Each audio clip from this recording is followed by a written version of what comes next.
Всем доброе утро!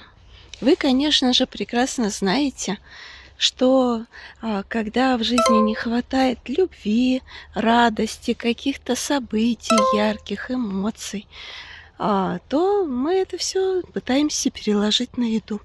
И отсюда идет психологическое переедание.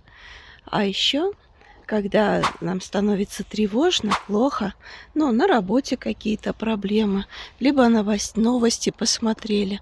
А, Бывают такие новости, с которыми самостоятельно не справишься. И чтобы победить тревогу, организм требует что-нибудь пожевать. Например, семечки или орешки. Так вот, очень хорошая новость. У нас есть парные мышцы, жевательные. И им соответствуют парные же органы тазобедренные суставы. То есть, когда вам тревожно, грустно, неспокойно на душе, идите гулять. Свежий воздух, движение, это успокоит вас, выровняет эмоциональный фон, принесет радость и здоровье. Хорошего всем дня!